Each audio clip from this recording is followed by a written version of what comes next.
mga les, meron tayo dito Honda ADV na V3. Yan o. Pagka pala standard, glossy. Mas type ko to. Hindi to ba mga to, sabi ni Marlon? Check mo nga. Meron na yun. Ayun. So, tawag dito. Kakabitan to natin ng Senlo X1 GT mini driving light. Pare. Tapos, nakapag-design si sir, kakabitan na rin ng busina. PIA, para isang baklasa na lang. Mukhang bago pa to. Yan natin, bago pa to. Hindi to ba yung susi, sir? Ay, ito pala naman. Keyless na pala to, no? 348 pa lang. Kaedad ng motor ko. Bago lang po ba to, sir? So, ayan, pakita natin yung owner si sir. Sir, good afternoon, sir. Ano po ba pangalan ni sir? Kier po, Kier. Kier. Hindi naman Legazpi, sir. Tapos, taga Roca po. Roca, Santa Rita. Di ba dalawa Roca, sir? Ano kami Santa Rita? Ito sa may, sa may swimming pool, may resort. Clear. Yun, baka may shoutout ka, sir. Shoutout mga taga Roca dyan. Pasyal kayo dito, pasyal. Ayun, o. Ayun, pinapapasyal kayo ni sir. Si Mrs. Bagis mo shoutout, sir. May message ka ba kay ma'am? Sana, ma'am, damihan pa accessories. Ay, si ma'am, o. Okay, ma'am. So, yan, dahil kasama si mama, lalagyan na naman ng PIA. Isang paklasa na lang, sir. Sige, sir. Thank you, sir, ha. Yan, bagong-bagong motor ni sir, o. Mapiyahin na po ba ito, sir? DRT pa lang. Oh, para pa lang ako DRT. Nagputi kami sa DRT kanina ni Marlon, sa Mario.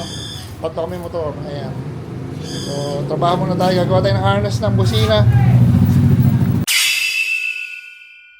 Yan, video lang natin. Nakakabit na yung harness nito sa aking busina ito.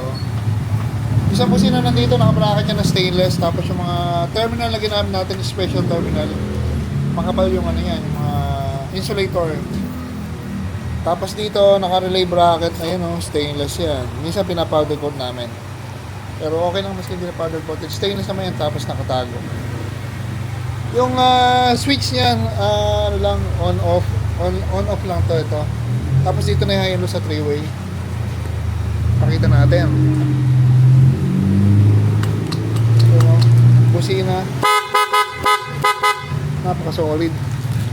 So, ayusin na ito. Yan, kakabit na lang yung fairings, tapos cable tie, konting ayos ng mga ano lang, ayos ng mga wire. Tapos okay na, kakabit na lang yung kaha. Yan, liwanag lang, oh.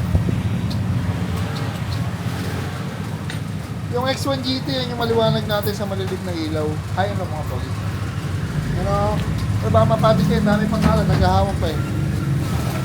Ay, Eugene! Ganda na mo, planchado, bless. Bless. Mike, ikaw. May pupunta? So, sir. Yun na, magmamall. So yan, okay na to. Yan, start na sir. I-test natin, last demo na to para siguradong maayos yung ginawa natin na kailangan matest ng at sinakyan pa ni Pat. Saan mo dadalhin yan? Yan, nakailaw yung dilaw ba yung low? Yan yung low, tapos yung high. Combination ng white and yellow. Yung busina PIAA. Yun, handa na tayo rito mga leds. Yung ginawa natin yan, no cutting, no splicing, no electrical tape. Tapos yung bracket ng ilaw, ng relay, puro 304 stainless yan. Tapos naka-powder coat yung sa busina. Yan. Tanong natin ano masasabi ni sir. Ano po sir masasabi mo, sir? Tapos ano, ayos yung banda na ganda ng wiring. Ayun. Wala lang hindi masisira yung parang. Kailan ka babalik uli, sir? joke lang.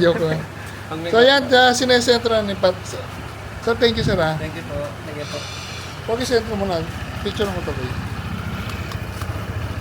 Yan, ginawa ni sir, dilaw yung yellow. Yellow, low.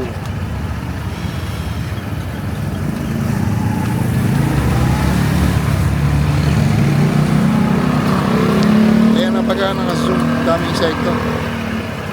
Okay na ba, Pogi? Okay na, picture ako ng ano. So ayan, nakasentro na gilid mo lang dito. Kung mapasok yan na lang. Yan. Yan, dala tayo. Thank you.